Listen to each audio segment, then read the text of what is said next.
Drink भी करता था, नॉन भी खाता था, लेकिन धीरे धीरे करके मेरी अपने भी सब चीज़ें अपने भी छूट गई।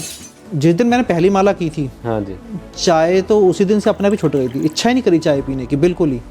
मेरी उस टाइम में गर्लफ्रेंड हुआ करती थी, पता नहीं अचानक मेरी उससे लड़ाई हो गई, बहुत बुरा झगड़ा हुआ। प्रभु जी, मैं सिख धर्म से था, जो अपना 13 घंटे के कोर्स में जो जो समझाया उससे मुझे समझ में आया है कि धर्म तो खाली एक सनातन होता है, इसके अलावा कुछ नहीं होता। मुझे लगा कि इसमें कुछ ऐसा है जो मुझे एक बार फिर से सुनना चाहिए। अपनी ज़िंदगी में लगाया, मेरी लाइफ चेंज हो गई है बिल्कुल। तो आपकी फैमिली की तरफ से कोई रिएक्शन नहीं आया? जहाँ पहले तो विरोधी थे, लेकिन अब वो कहते हैं कि तू अभी कर रहा है तो चल करता रहे। हरे कृष्णा, जय गौर हरि। आप सबका गौरांग इंस्टीट्यूट फॉर वैदिक एजुकेशन गिव की ओर से हम हमारे स्पेशल शो में स्वागत करते हैं। और आज हमारे बीच में एक बहुत ही स्पेशल व्यक्ति हैं। आप उनसे मिलेंगे, उनकी बातें सुनेंगे तो आपके जीवन में 100% परिवर्तन आएगा। तो मणिदीप प्रभु जी, हरे कृष्णा। हरे कृष्ण प्रभु जी, दंडवत प्रणाम। हरे कृष्णा, दंडवत प्रणाम प्रभु जी। प्रभु जी, आप अपने बारे में कुछ बताएंगे ज़रा, जो सुनने वाले हैं उनको। प्रभु जी, मैं सिख धर्म से था। मैं शेयर ट्रेडिंग करता था किसी टाइम पे, लेकिन जब मेरी लाइफ में गुरुजी आए, उन्होंने जो अपना 13 घंटे के कोर्स में जो जो समझाया उससे मुझे समझ में आया है कि धर्म तो खाली एक सनातन होता है, इसके अलावा कुछ नहीं होता। और इसलिए मैं सब कुछ छोड़ के अपने असली धर्म सनातन धर्म में आ गया। अच्छा, बहुत ही बढ़िया, आपने सही समझा बिल्कुल। गुरुजी कहते ही हैं कि बाकी सब तो शरीर के लेवल पे हैं। हाँ जी। असली जो धर्म है वो तो आत्मा का धर्म है। आत्मा का धर्म है। आत्मा सनातन है। हाँ जी। और आत्मा से संबंधित जो धर्म है वो भी सनातनी होना चाहिए। हाँ जी। वास्तव में हर व्यक्ति का धर्म सनातन धर्म ही है, परंतु अभी अलग अलग मेंटेलिटी के हिसाब से लोग अलग अलग फेथ्स को प्रैक्टिस कर रहे हैं।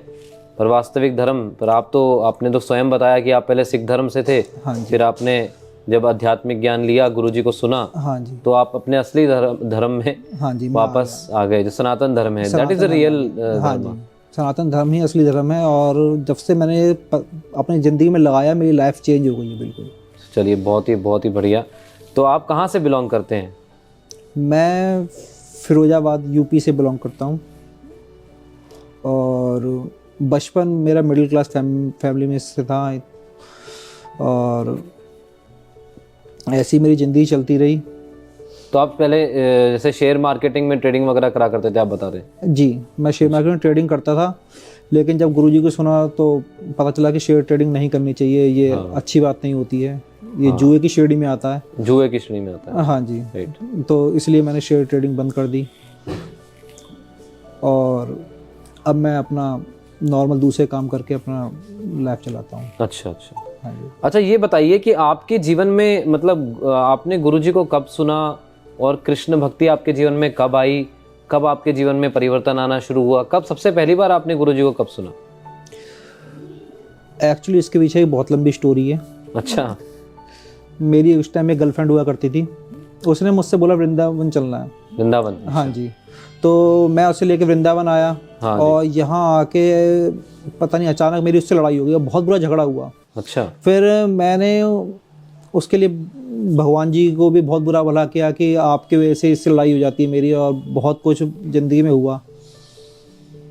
हम अपने घर लौट गए, और अचानक ही मैं यूट्यूब पे वीडियो देख रहा था, और मेरे सामने अचानक ही गुरुजी का वीडियो आया, जिसमें बताया गया था कि गुरुजी का 13 घंटे का कोर्स है, और आप उसको अपनी ज़िंदगी में लगाएंगे तो आपकी ज़िंदगी चेंज हो जाएगी। गुरुजी ने भगवत गीता बहुत आसान शब्दों में समझाई है उसके अंदर। और मैंने भी उसे डाउनलोड कर लिया। अच्छा। लेकिन मुझे उसे सुनने में 6 महीने लग गए, क्योंकि एक्चुअली मैं जब सिख फैमिली से था तो मैं खाली पंजाबी गाने सुनता था, और मैं इसके अलावा कुछ करता ही नहीं था। तो मैंने इसे सुनना शुरू किया, और सुनते सुनते मुझे 6 महीने लग गए। लेकिन जब मैंने उसे 6 महीने तक सुना तो मुझे लगा कि इसमें कुछ ऐसा है जो मुझे एक बार फिर से सुनना चाहिए। ओके। लेकिन उससे पहले गुरुजी ने इसके अंदर बोला था कि आपको कम से कम एक माला हरे कृष्ण महामंत्र की करनी चाहिए अपनी लाइफ में जी। तो मैंने वो शुरू कर दी। और फिर मैंने जब दूसरी बार सुना तो मैंने उसे 7 दिन में सुन लिया था। दूसरे कोर्स को वापस दोबारा सुना, 7 डेज में सुन लिया? हाँ, मैं 7 डेज में सुन लिया। फिर मैंने उसको कहा नहीं, इसमें कुछ अलग ही पता चल रहा है, और उस टाइम में रोंगटे खड़े हो जाते थे जिस टाइम मैं उसे सुनता था। मैं कहा इसमें कुछ अलग सी कोई चीज़ है। तो मैंने उसे फिर से सुना जी। फिर मैंने उसे 5 दिन में सुना, फिर ऐसे मैं 3 दिन में सुना, फिर मैंने ऐसे करके मैं उसे सुनता गया।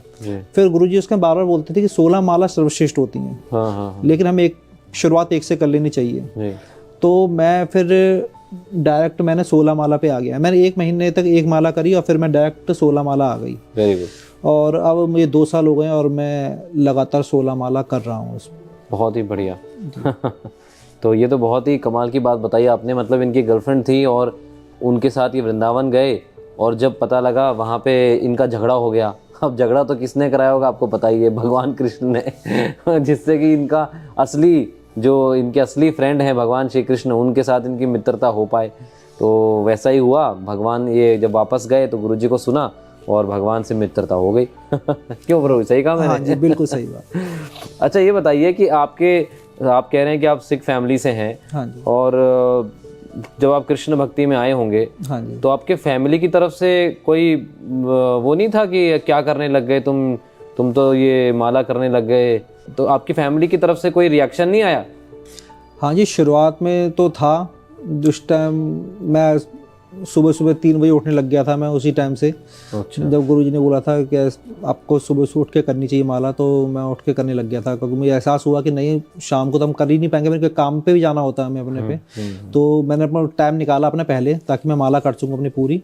तो मैं अपने उस टाइम उठने लग गया और मैं उस टाइम माला जपता था। तो भाई कहता था कि अरे तू सुबह सुबह उठ के मेरा दिमाग ख़राब कर देता तू माला जपता है, फिर तू क्यों पूरे दिन सुनता रहता है एक ही चीज़? हाँ। कुछ नई चीज़ सुना कर। मैं कहा नहीं भाई, तू भी सुन इसे। इसमें कुछ ऐसी चीज़ है जिससे तेरी ज़िंदगी भी चेंज हो जाएगी जी। मैंने उसे समझाया, लेकिन वो लोग नहीं मानते थोड़ा थोड़ा इसको अभी। लेकिन मैं उनको थोड़ा थोड़ा करके बता रहा हूँ, तो उनको समझ में आता है ये चीज़। लेकिन वो पहले तो विरोधी थे, लेकिन अब वो कहते हैं कि तू अभी कर रहा है तो चल करता रहे, तू किसी बुरी आदत में तो नहीं, अच्छी आदत में तो है। जी सही बात है, इसलिए तू अभी करता रहे। क्योंकि मैं पहले ड्रिंक भी करता था, नॉन भी खाता था, लेकिन धीरे धीरे करके मेरी अपने भी सब चीज़ें अपने भी छूट गई। मुझे कुछ करना भी नहीं पड़ा और अचानक ही अपने भी छूट गई और मुझे पता भी नहीं चला। और मुझे भी ऐसा भी नहीं कि मुझे कुछ चक्कर आ गए छोड़ने के लिए, कि कुछ हुआ, मेरी तबीयत खराब हुई, ऐसा कुछ भी नहीं हुआ। सब चीज़ नॉर्मल मेरे साथ जी। चाय का तो मेरी लाइफ में कुछ ऐसा था कि घर में कोई बनाता था तो मैं उनसे कहता था कि पूछा मत करो, बस बना लिया करो। हाँ। है ना। लेकिन जिस दिन मैंने पहली माला की थी, हाँ जी, चाय तो उसी दिन से अपने भी छूट गई थी। इच्छा ही नहीं करी चाय पीने की, बिल्कुल ही।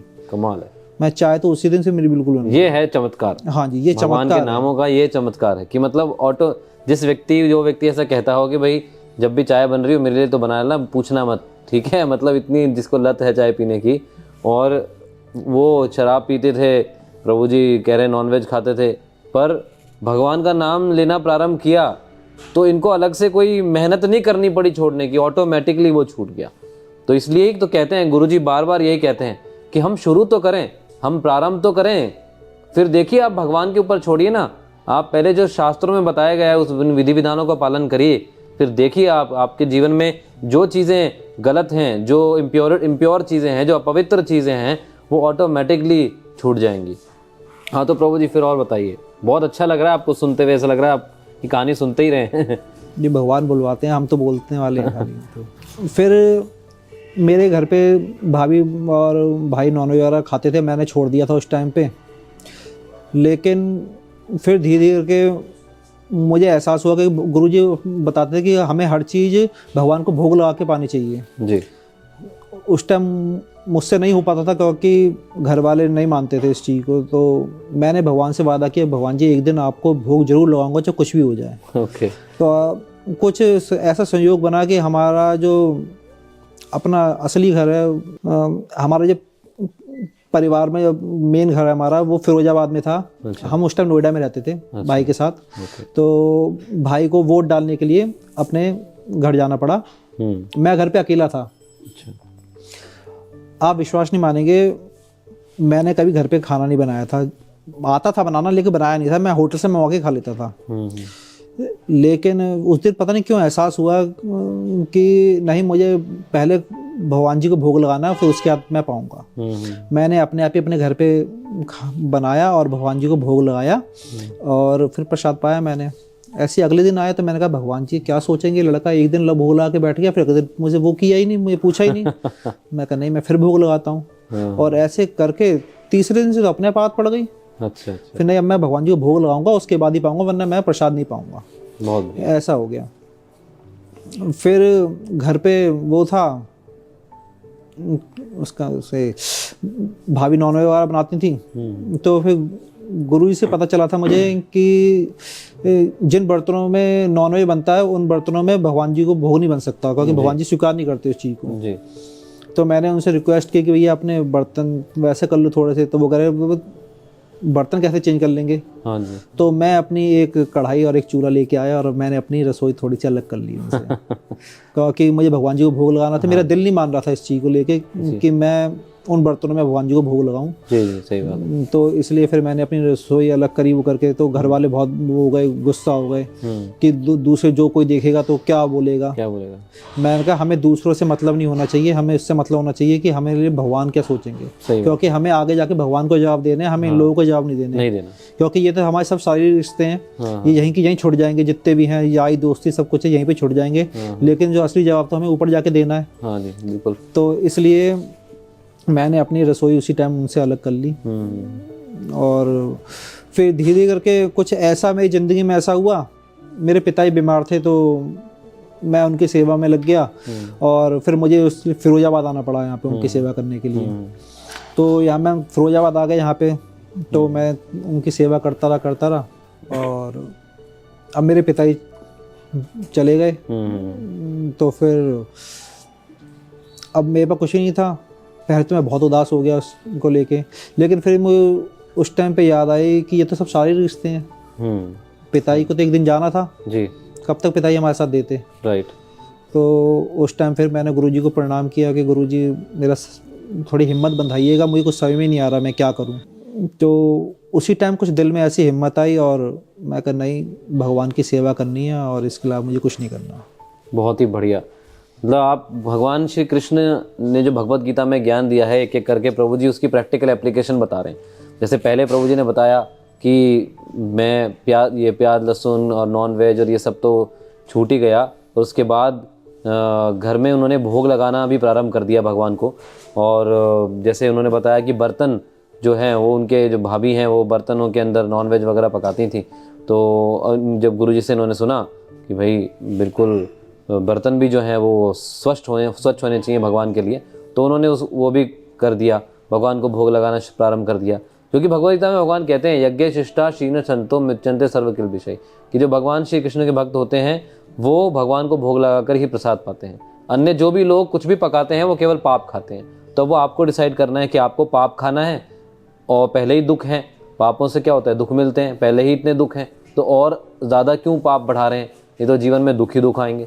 तो इसलिए इन सब चक्करों में मत पड़ो, भगवान को भोग लगाओ, अपने जीवा के स्वाद के चक्कर में मत पड़ो, भगवान को भोग लगाओ, प्रसाद ग्रहण करो। जैसे प्रभु जी ने अपना जीवन परिवर्तन किया है, आप भी अपने जीवन में परिवर्तन लाइए, है ना। और दूसरा प्रिंसिपल प्रभु जी ने बताया, जैसे प्रभु जी के जब पिताजी चले गए तो पहले इनको बहुत दुख हुआ, पर बाद में जब उनको समझ में आया, जब गुरु जी का जो कथन है, भगवद गीता का जो कथन है वो याद आया कि ये सब तो शारीरिक रिश्ते हैं, सबको एक न एक दिन जाना ही है, तो ये प्रैक्टिकल एप्लीकेशन में वो लाए अपनी लाइफ में और उससे भी वो निकल गए बाहर, उस दर्द से उस दुख से भी वो बाहर निकल गए।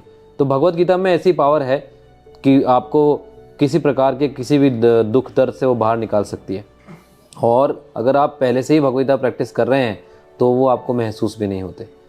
तो प्रभु जी आप क्या कहना चाहेंगे, एक बार आप 2 मिनट हमारे जो दर्शक जो सुन रहे हैं कि उनके जीवन में भी परिवर्तन आए, आपके जीवन में तो बहुत पॉजिटिव चेंज आया है हमने देखा है, तो गुरु जी के लिए कुछ 2 शब्द आप बोलिए कि कैसे लोगों के जीवन में परिवर्तन आ सकता है। मैं आप सबसे बस यही कहना चाहूँगा कि आप एक बार गुरु जी को सुन के देखिए, क्योंकि गुरु जी जो बात बताते हैं वो ज्ञान ऐसा है कि आपको एक ही बार दिल में उतरता चला जाएगा आपके। क्योंकि जो मेरी ज़िंदगी थी ना, मैं बताऊं, मैं नर्क की ज़िंदगी भुगत रहा था, जैसी मैं ज़िंदगी वो करता था अपनी। लेकिन इस टाइम मुझे एहसास होता है कि मैं क्या छोड़ के आया हूँ। बहुत बुरी जगह से मैं बहुत अच्छी जगह पहुँच गया हूँ अपनी पे। और एक बार आप भी अगर ऐसा करके देखेंगे तो आपकी भी लाइफ चेंज हो जाएगी। और इसके लिए ऐसा नहीं है कि आपको कोई साधु संत बनना पड़ेगा, ऐसा नहीं होता। भगवद गीता ऐसा नहीं बोलती, क्योंकि भगवद गीता में बताया गया है, जो भगवान ने अर्जुन को ज्ञान दिया था, अर्जुन क्षत्रिय था, राजा था, तो ऐसे उसको कोई संत नहीं बनना पड़ा था। और ऐसे ही आपको कोई काम धंधा अपना नहीं छोड़ना पड़ेगा, और आप उसको अपनी ज़िंदगी में लगाएंगे और अपनी ज़िंदगी बिल्कुल चेंज कर सकते हैं। ठीक है, बहुत बहुत धन्यवाद मनदीप प्रभु आपका, थैंक यू वेरी मच। हरे कृष्णा, जय गौर हरि। जय गौर हरि। नमस्कार।